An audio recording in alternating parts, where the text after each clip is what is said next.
చంద్రబాబు గారికి నమ్మించి మోసం చేయడము వెన్నతో పెట్టిన విద్య. గతంలో వైఎస్ఆర్ కాంగ్రెస్ పార్టీ ప్రభుత్వం ఉన్నప్పుడు ఇదే చంద్రబాబు నాయుడు గారు బాదుడే బాదుడే అని చెప్పి పోస్టర్లు పట్టుకొని ప్రతి వీధికి తిరిగారు.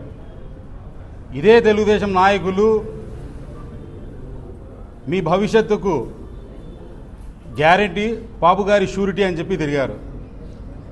ఆ రోజు ప్రజల్లోకి వాళ్ళు వెళ్ళి విద్యుత్ ఛార్జీల విషయమైతే ఏమి, రైతుల విషయమైతే ఏమి, విద్యార్థుల విషయమైతే ఏమి, నిత్యావసర వస్తువులకు సంబంధించి ప్రతి ఒక్కటి కూడా వైఎస్ఆర్ కాంగ్రెస్ పార్టీ ప్రభుత్వంలో విచ్చలవిడిగా పెరిగింది.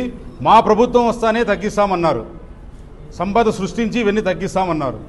కానీ ఈరోజు జరుగుతున్న వాస్తవం ఏమిటంటే ఈ 6 నెలల కాలంలో చంద్రబాబు నాయుడు గారు మేనిఫెస్టోలో చెప్పిండేటి ఏవి చేయక అంతకు మించి ప్రజలపై భారాన్ని వేసేందుకే ఆయన అడుగులు ముందుకేస్తున్నారు. ఇప్పుడు కేవలం ఈ కరెంటు ఛార్జీల విషయంలోనే 15,483 కోట్ల రూపాయలు ప్రజలపైన అదనంగా భారం వేసి వసూలు చేసేదానికి ప్రణాళిక సిద్ధం చేశారు. ఈ విషయమై వైఎస్ఆర్ కాంగ్రెస్ పార్టీ అధ్యక్షులు మాజీ ముఖ్యమంత్రి వైఎస్ జగన్మోహన్ రెడ్డి గారి పిలుపు మేరకు మేము పెద్ద ఎత్తున ర్యాలీలు, ధర్నాలు చేయబోతున్నాము.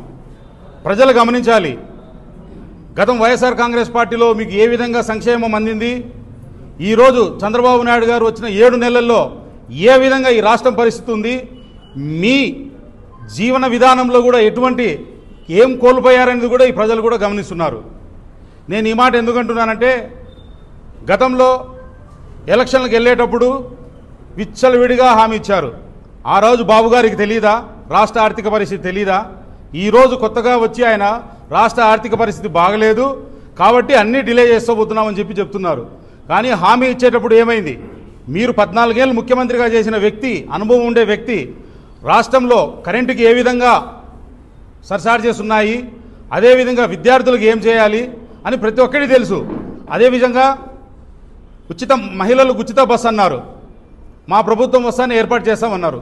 మళ్ళీ ఆ కాలాన్ని పొడిగించేందుకే సబ్ కమిటీ వేసి వాళ్ళు బాగుపడేందుకు మళ్ళీ 11,000 బస్సులు కావాలి, 11,500 మంది స్టాఫ్ కావాలి అని చెప్పి ఒక మెలికి పెట్టి దాన్ని మళ్ళీ ఆ కాలాన్ని కొనసాగించుకునేదానికే ప్రయత్నం చేస్తున్నారే తప్ప వాళ్ళు ఇచ్చిన ఏ హామీని కూడా నెరవేర్చేదానికి ప్రయత్నం చేయడం లేదు. కాబట్టి ప్రజలంతా గమనిస్తున్నారు. ప్రజలు కూడా ఆలోచించండి.